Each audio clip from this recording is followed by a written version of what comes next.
another wet area, the kitchen. And the kitchen adds a different level of issue to it because it's always going to have storage and cupboards. So that means we have to open up the cupboards and get in. And what is that going to mean?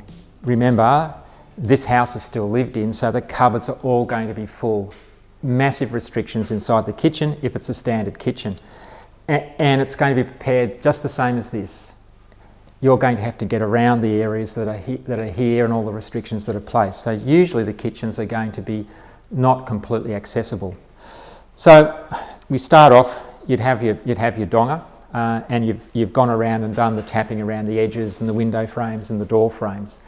And I'm not going to go through those again. I think you should be okay with those. When we come to here though, let's have a look at where we're looking. And I'll go to the first high risk area. We've got water and water here. So the other cupboards are going to be done, but let's concentrate on the high risk cupboard. And what we're seeing here is they're really quite full. You can't move any material, but you can look and where possible use the moisture meter to get in and see and hear what's going on the back wall. But remember, these cupboards are all built in, so you're not touching the actual surface of the wall behind them.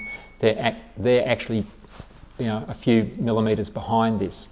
And if there's airspace behind there, this is only going to read the surface that you're looking at, not the surface behind. So let's have a look at what's going on. So we're looking at the cupboard. You can see there's quite a bit of material in here, which is normal, nothing unusual about this inside a kitchen cupboard. And obviously we need to look at the timbers. Now the timbers are here and right the way round. It's a timber cupboard. And you can see why we wouldn't be using a donga in here. It's just too full and you're going to break something.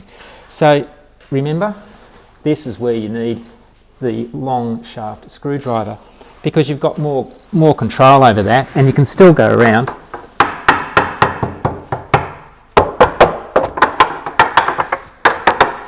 and tap inside the cupboards in the areas you want to have a look at.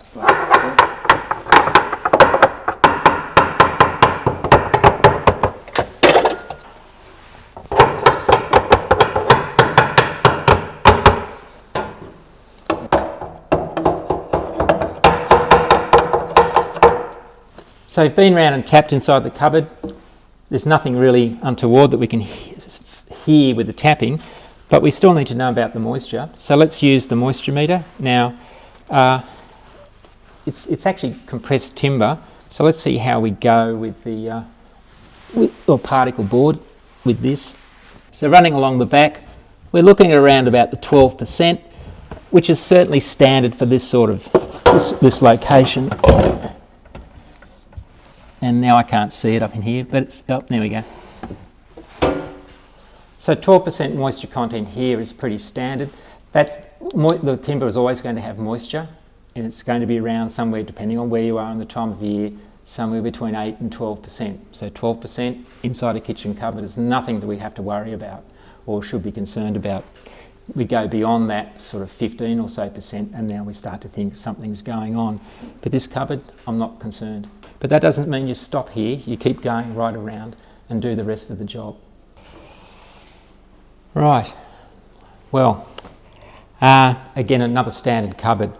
It's in the kitchen. It's under the sink. There's the dishwasher.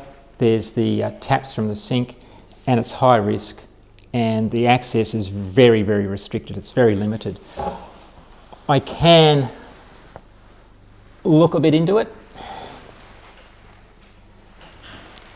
And I can, I suppose, if I wish to, start to move all this material.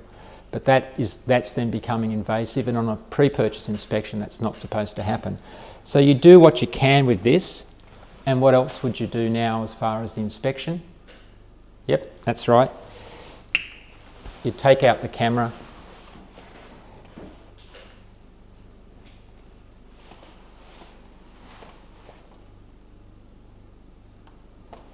and take the photograph. Why? Because on the day of the inspection, that's what it looked like. On the day your client moves in, that's going to be empty, and if there's something in there that you've missed, the reason is you couldn't do a full and thorough inspection. So here, even though you're inspecting it reasonably well, is it a full inspection? No. it is restricted because the cupboards are all filled, and you've got some photographic evidence of that actually being the case on the day.